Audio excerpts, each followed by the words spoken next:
Morning class. आज हम लोग समझते हैं कि एटमॉस्फेरिक प्रेशर क्या होता है।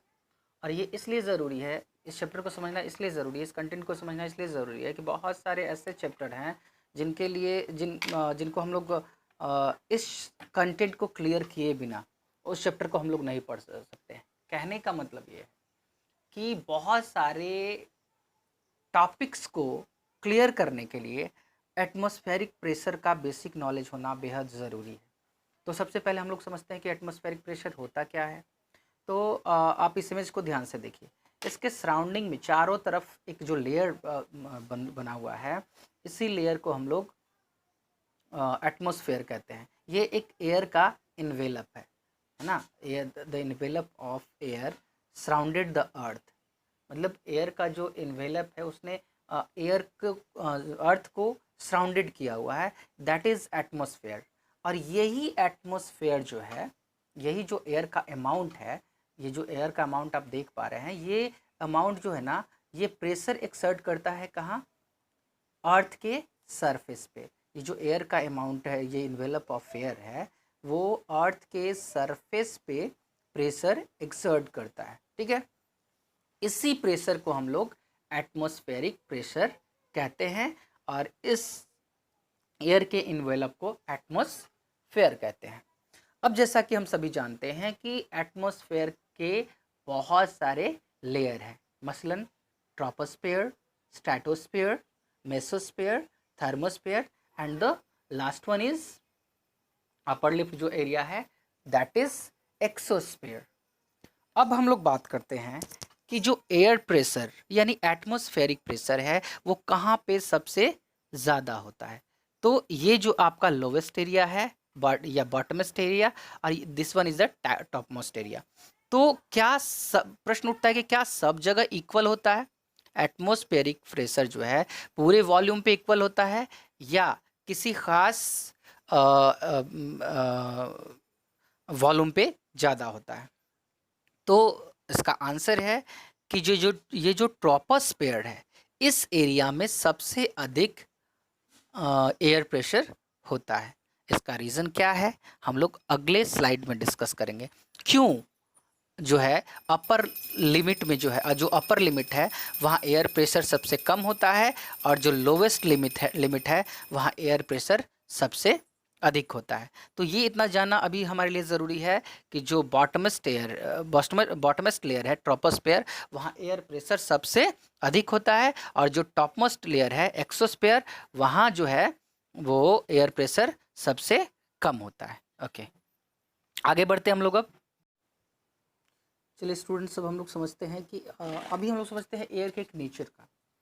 जैसे एयर जब वार्म होता है ना, हवा जब गर्म होती है तो ये ऊपर की ओर उठती है, ये ऊपर की ओर उठती है।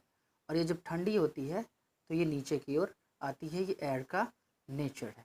ठीक है, तो ये इस बात को आप लोग ध्यान में रखेंगे कि जो वायु जो गर्म होती है वो ऊपर की ओर जाती है, जो ठंडी हवा जो है वो नीचे की ओर मूव करती है। अब हम लोग आगे बढ़ते हैं और एक चीज़ को समझने की कोशिश करते हैं।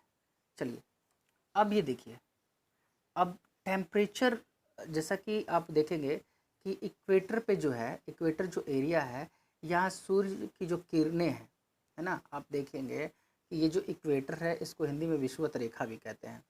ठीक है, तो विषुवत रेखा पर सूर्य की जो है सीधी किरणें पड़ती हैं और सीधी किरणें पड़ने के कारण ये जो है, ये जो एरिया है ना, ये सर्वाधिक गर्म एरिया कहा जाता है।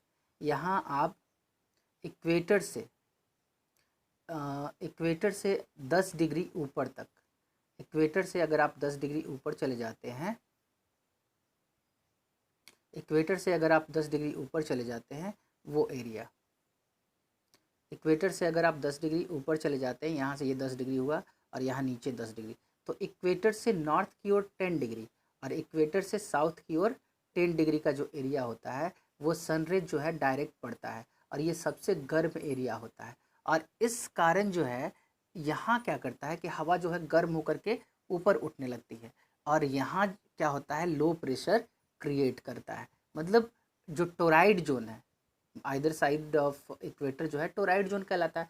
तो टोराइड जोन में हमेशा लो प्रेशर रहता है। लो प्रेशर क्यों रहता है कि सूरज की जो किरणें हैं वो डायरेक्ट यहाँ पड़ती हैं, और डायरेक्ट पड़ने के कारण क्या होता है कि हवा गर्म होकर के ऊपर उठने लगती है। तो सिंपल सी बात है कि जो ये आर्कटिक सर्कल वाला एरिया है या फ्रिज जोन है, यहाँ जो है ये हाई प्रेशर होगा। हाई प्रेशर क्यों होगा? क्योंकि टेम्परेचर यहाँ अक्सर कम होता है। अब हम लोग जानने की कोशिश करेंगे कि ये हवा गर्म और ठंडी क्यों होती है। हवाएं जो है गर्म और ठंडी क्यों होती है, कौन से कारक है जो हवाओं को गर्म और ठंडी करती हैं। तो आगे बढ़ते हैं हम लोग, इस स्लाइड में हम लोग आगे बढ़ेंगे और 3 चीज़ों को समझेंगे। परिचालन यानी जिसको इंग्लिश में कंडक्शन कहते हैं, विकिरण यानी जिसे रेडिएशन कहते हैं, और संवहन जिसे कन्वेक्शन कहते हैं। देखिए परिचालन क्या है, कंडक्शन क्या है। सूर्य से जो डायरेक्ट सनरेज आती हैं तो हवा को कितना गर्म कर पाती है ना। तो जो डायरेक्ट रेज आती हैं और वायुमंडल उसे ऑब्जर्व करता है तो उसे कहते हैं कंडक्शन। तो कंडक्शन के माध्यम से जो एटमॉस्फेयर है वो 14% है ना। ये जो हमारा कंडक्शन के कारण जो ये है, ये 14% गर्म हो पाता है हमारा एटमॉस्फेयर ड्यू टू कंडक्शन, है ना। ये बहुत ज़्यादा मतलब हवा को गर्म नहीं कर पाता है, ठीक है। तो दूसरा क्या है, दूसरा होता है रेडिएशन। ये जो आप देखेंगे यहाँ रेडिएशन देखेंगे, है ना। रेडिएशन भी गर्म करता है हमारे पृथ्वी की सतह को। रेडिएशन के कारण भी हमारी पृथ्वी की सतह जो है वो गर्म होती है, ठीक है। तो ये रेडिएशन कैसे गर्म करता है? जब आप देखेंगे कि कोई भी चीज़ मान लो कि हम गांव में देखेंगे जाड़े के टाइम में अलाव तापा जाता है। तो अलाव में क्या होता है कि जैसे ही मतलब ज्वाला जो है अधिक होती है, अलाव ज़्यादा जलता है तो लोग दूर हटते हैं, और जैसे जैसे उसका लो जो है टेम्परेचर कम चीज़ें जलाते हैं तो लोग उसके नज़दीक आने लगते हैं, उसका टेम्परेचर कम होने लगता है। तो वैसे ही धरती क्या होती है कि दिन भर जो है पूरे दिन अर्थ जो है वो ऑब्जर्व करता है इस हीट को, और उसके बाद क्या करता है कि एक निश्चित तापमान पर आ जाने के बाद धरती जो है वो रेडिएशन करने लगता है, ऊष्मा को रिफ्लेक्ट करने लगता है ना, विकृत। तो हम लोग समझते हैं रेडिएशन के माध्यम से कैसे जो है एटमॉस्फेयर गर्म होता है। तो एक ख़ास मात्रा में जब सनरेज के कारण पृथ्वी जो है वो गर्म हो जाती है, और उसके बाद ये जो एनर्जी होता है इसको फिर से ये रिफ्लेक्ट करने लगती है। ये जो हीट एनर्जी है उसको ये फिर से रिफ्लेक्ट करने लगती है, और उसमें उसके संपर्क में जो एटमॉस्फेरिक मॉलिक्यूल आते हैं वो धीरे धीरे गर्म होने लगता है। और तो इसके नज़दीक अर्थ सरफेस के नज़दीक जो एटमॉस्फेयर लेयर होता है वो सबसे अधिक गर्म हो जाता है। तो ये दूसरा तरीका हुआ जिसके कारण जो है एटमॉस्फेरिक मतलब जो एयर जो है वो गर्म होता है। एक तीसरा तरीका है कन्वेक्शन। कन्वेक्शन क्या है कि जब ख़ास मात्रा में मतलब जब धरती गर्म हो जाती है और गर्म होने के बाद यहाँ मतलब ये जो एयर है वो हीट होकर के ये ऊपर उठने लगता है। एयर जो है हीट होकर के ऊपर उठने लगता है। तो ये गर्म हवा बाकी जिन लेवल से होकर के गुजरती है, एटमॉस्फेयर के जिस लेवल से होकर के लेयर से होकर गुजरता है उसको ये गर्म करती जाती है। और इस तरीके से ये 3 तरीके से कंडक्शन, रेडिएशन और कन्वेक्शन के कारण जो है वायु का एयर का जो टेम्परेचर है वो बढ़ता है, हवा जो होती है वो गर्म होती है। अब मौसम को प्रभावित करने वाला जो कारक है, हमारा जो मौसम तंत्र जो है वो वेदर सिस्टम जो है वो कन्वेक्शन से प्रभावित होता है। कन्वेक्शन सबसे बड़ा कारक होता है हमारे वेदर को प्रभावित करने में।